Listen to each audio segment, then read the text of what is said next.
Now, all right, this recording has begun. Hello, uh, Desiree Carlson. Can you please introduce yourself? Yes, Monique, thank you for inviting me. My name is Desiree Carlson. I'm a Mexican Canadian dancer and therapist, mom, friend, and immigrant, and very happy to be here. Yeah, just continuing with this beautiful project that you invited me to. Oh my gosh. Yeah, beautiful indeed. When I decided to go to Vancouver and look for dancers, I was immediately drawn. First, I was drawn to Vancouver because of the dance center there, it being a really powerful, safe space for dancers to grow and create in. But I also had done a little bit of teaching and met so many wonderful people in the classes that I taught there. And Mhm. tell me, Desiree, first of all, what drew you to dance flamenco? Because Desiree Carlson plays the character Mergette in two of the sketches that we've created in sketches from the Edge of Flamenco. What drew you to begin dancing flamenco to begin with? Can you give us a little bit of back history on you, on yourself? Absolutely. Well, this is a very old story because I started, I was drawn to flamenco when I was about 6 years old. I used to live in Cozumel Island. It's a very small island in the Mexican Caribbean and a very small town. So there are not many options there. And back then, I guess one of the only dancers teaching dance in general was an Argentinian flamenco dancer. She was a conservatory ballet dancer, but then she became a professional flamenco dancer and toured around the world, especially in the tourism space. And she, I guess I learned about flamenco just because she knew flamenco and it was offered. So I did all her classes, but then when I took the first flamenco class, which was more folklore, Spanish folklore, clásico español, and then with a bit of flamenco, I just said, this is where I have to be, and I never left. I guess I stayed with her for all of my youth years until I was 17 and I left Cozumel. And people started leaving the class because, you learn a little bit. And I just continued. I ended up being the only student she had. So we moved from Clásico Español, jotas and a lot of, yeah, traditional Spanish dancing onto flamenco little by little. And I just felt that was my place to be. After that, I moved out, and my mother gave me an opportunity to go to Spain to Amor de Dios in Madrid for about 4 months for some training. And well, this Amor de Dios, it's a very historical place. It's not Sevilla, it's not Andalusia, but somehow people get together there, and I guess it's a more cosmopolitan space. So people from different parts join all these workshops. Very gypsy vibe, very grounded and raw. It's in the top of a market. And that just told me again, like, this is where I have to be.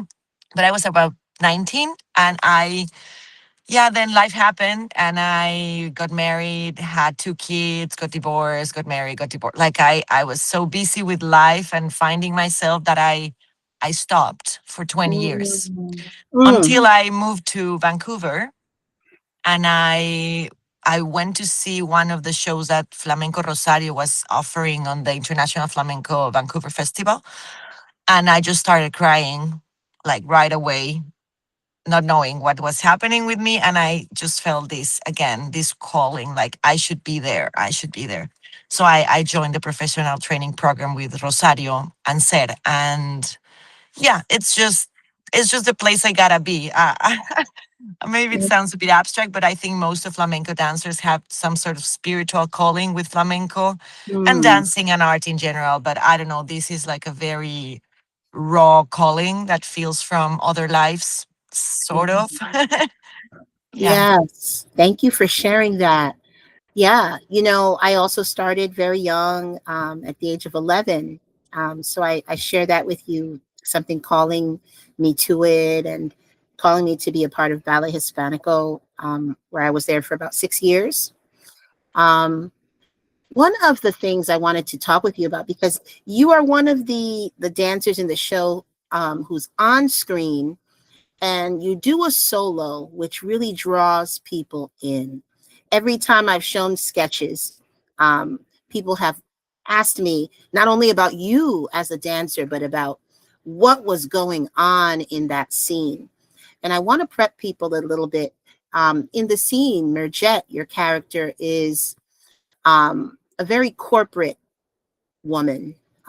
She has a job, selling stocks, selling real estate. She's very much in her work.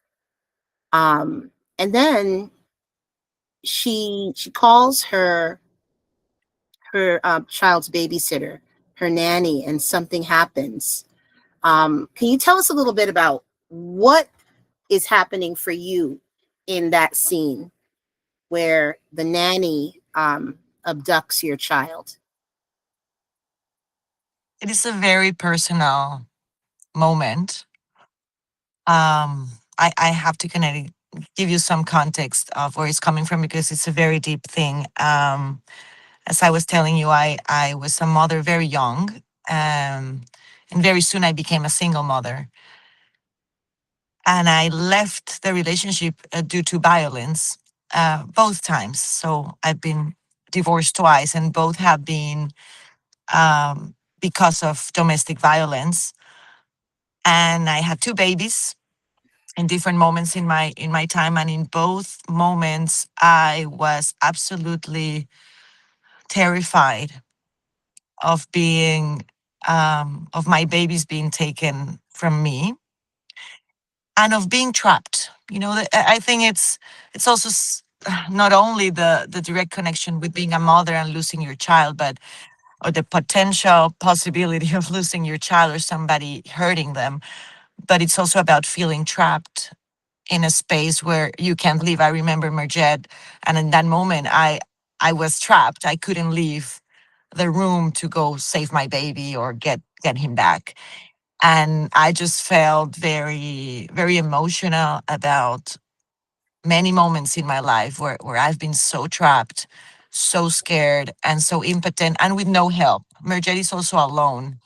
There's there's no one there to save her.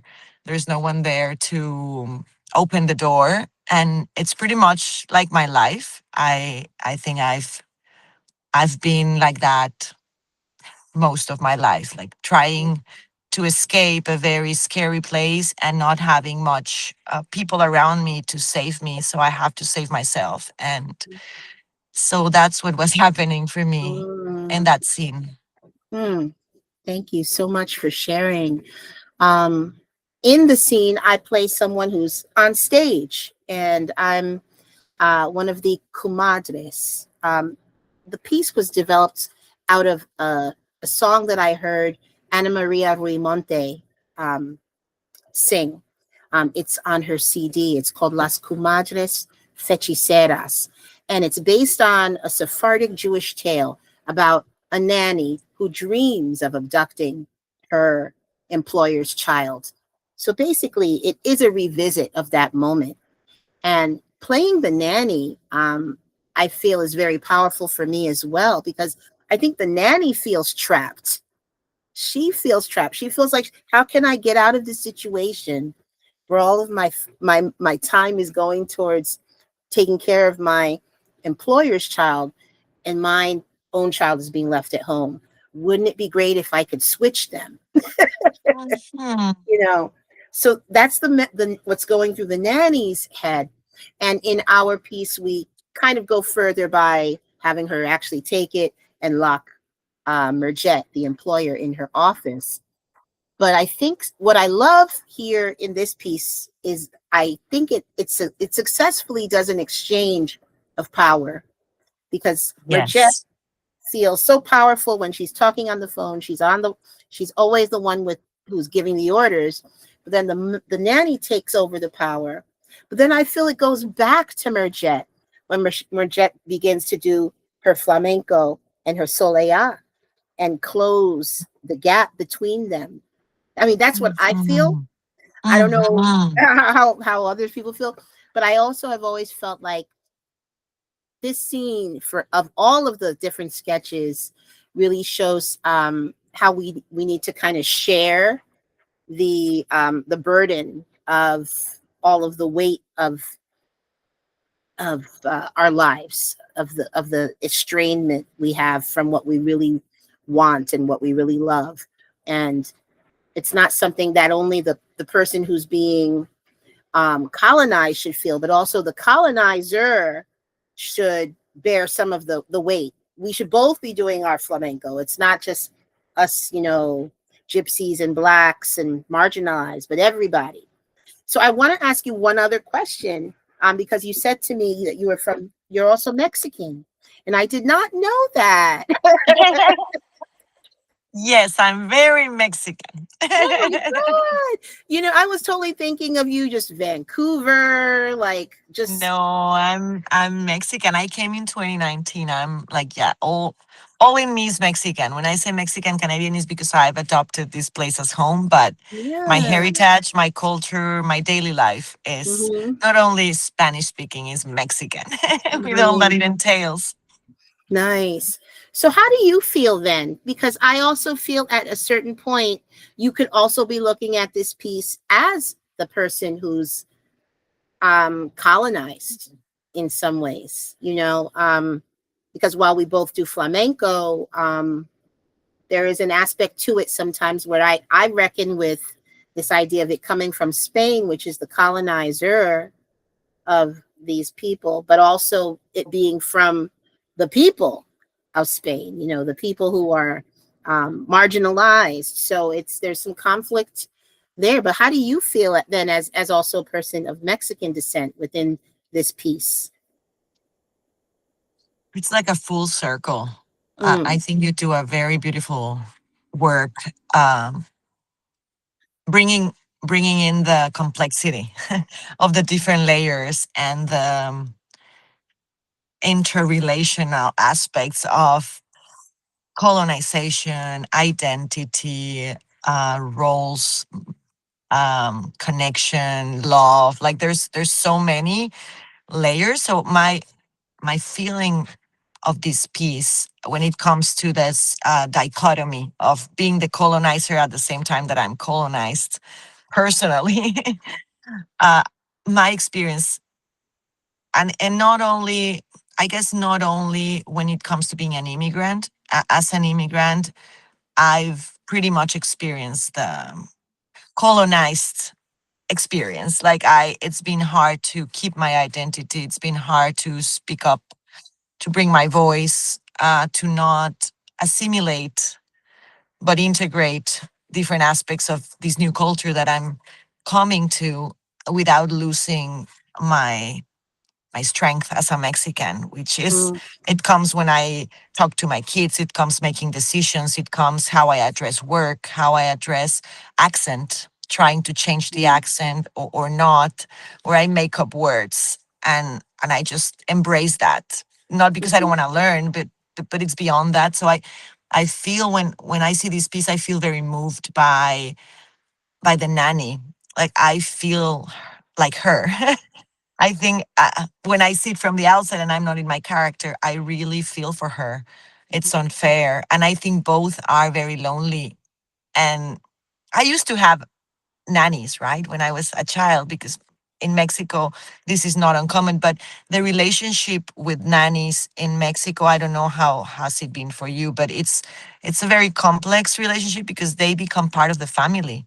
So to me, my nannies, the ones that I had or the ones that I brought to take care of my kids and help me go to work, very similar. They became our family, but at the same time, they couldn't be mm, completely our family. There was some block. Even if I invited them, they would feel uncomfortable. mm, Whereas, like sometimes I invited them for trips, and we all slept together in the same room, and we all shared the same table. And to me, she was family. Her name was mm, Tina, but she felt uncomfortable. And I was invading somehow also, and without knowing it, also colonizing by trying to make her part of us because Mm, she didn't feel part of us, even if I wanted to make a equal relationship. I was denying something there. So it's, I think they're both women who are very lonely mm, and who just need to see each other. If they just had that chance, I think they could come with an arrangement where she wouldn't have to go that far. Neither of mhm. them. Yeah, yeah. I mean, I think it's my hope that somehow the flamenco helps them come together in that way. There is a space for some sort of a communication, between the nanny Mhm. and her employer. I'm also brought back to the actual history of the Sephardic Jews, because this is a song that was passed down from generation to generation. Um, and this idea that there's been a transformation, at least for Jewish people, from that status of being marginalized in Spain to now having more of a voice in the diaspora, you know? So for me, I think it's also interesting for people to look at that time and remember, even though it's the Middle Ages, and bring it up to date, that it's now, it's still, that relationship is still happening right now between us, who take care of the people and the people who have the wealth. So, um, yeah, I'm just I love this particular sketch for that reason. Yes. Yeah, Hmm. it's beautiful. What um what were you trying to get people to feel? That's Mm. something I'm curious in that specific moment. Yes, I want people to feel that they want your character Mergette, to wake up.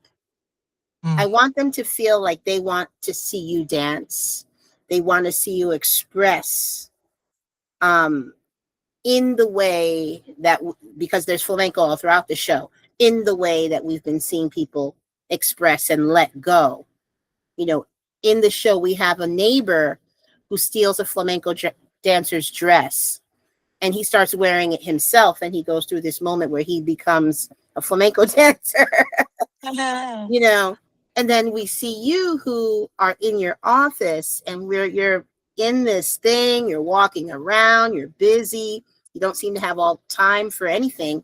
We want to see you again take on the some of the burden, some of what the nanny is going through. We want to see you deal with it somehow. mm, And that's, I think, that was my goal. That was my goal. But I also think it is realized there may be room for us being on stage together, though. If we can bring this to Vancouver, that's what I want to talk to you about. We should bring it to Vancouver mhm. and That perform would it. be awesome. We need to develop that. Maybe that there's an after moment where the nanny and Mergette. Oh, dance together. Yeah, Imagine that. Ooh, and maybe, we need to bring it. yeah. Yeah, we should bring it Wow. to the dance center. But Yeah, there's a maybe. moment that hasn't quite yet been pulled together where, okay, we have this nanny who's had these problems, but now we see that Mergette, the boss, is willing to talk. Now, what would happen if we got them both together? Yeah, Wow. maybe we should explore it. Imagine it could be like a seguirilla or a tientos transforming to tangos, or it would be Mm, like changing the conversation. That's a beautiful idea. I'd love that. yeah. Yay.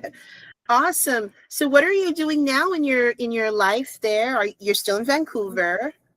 I'm Any still in flamencos? Yeah. Vancouver. I'm an well, my flamenco life right now is through community that we've created. Actually, it's pretty beautiful. It's called Mujeronas, and it was created by flamenco dancer Joely, who wanted. She's from Colombia, but raised in Canada. And she wanted to bring a group of immigrant flamenco dancers living in Vancouver and create a piece where we share our stories and our voices through flamenco. And we just presented at the Annex in November, November 1st.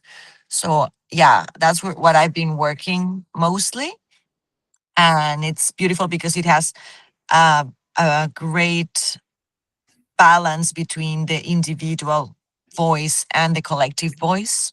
So Mhm. there's so that's what I've been doing in flamenco terms. And then, well, I'm an existential therapist, so my life is it's it's in the depths of deep conversations and deep connection with people. Um, and then I'm a mother of two teenagers who are uh, becoming athletes. So I do that a Mm. lot. Mhm. I do that. They're 14 and 18, but they're really tracing like their path for volleyball, professional volleyball. So that Mm. takes on my life a lot. So yeah, Mhm. that's that's what I do. That is so awesome. That is so awesome. Yes.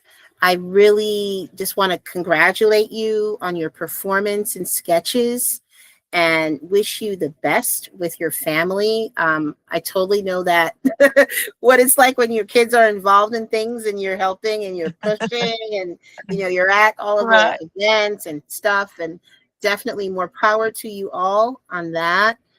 And thank you just for being a part of this project, and helping us to move forward with it, by bringing yourself for this interview, and just bringing your joyful spirit, which every show I am there in the audience clapping, Epa, Ale, and you're ale. there, and it's just such a moment of real joy and celebration of, I think, again, what flamenco is about.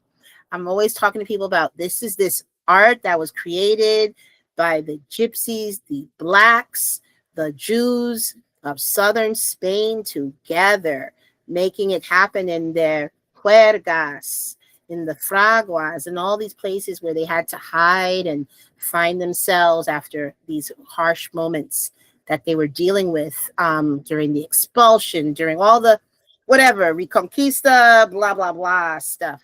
But all of that history is, we still, as flamencos, can communicate and make it happen. So muchas gracias. Oh, no, Monique, I am so grateful. What I'm most grateful for is the brave invitation because we hadn't really met before we started the project, and you were very brave, just trusting me and on others that you invited, and very generous to share a space that it's your baby, it's yours, Oh, and thank you. you're inviting us. So I really take this seriously. I think it's a sacred thing to have a chance to participate in someone else's project. Even if Mm, you're invited and then you're part of the project, the the person who created it has a vision and has a very deep connection with it. And I think when you participate, you have a lot of responsibility, just of feeling honored and protecting the vision of the person who's inviting you. So thank you. I thank am honored you. and grateful also. Oh, thank you so much. Thank you, Desiree. Everyone, Desiree Carlson, you will see this video online posted.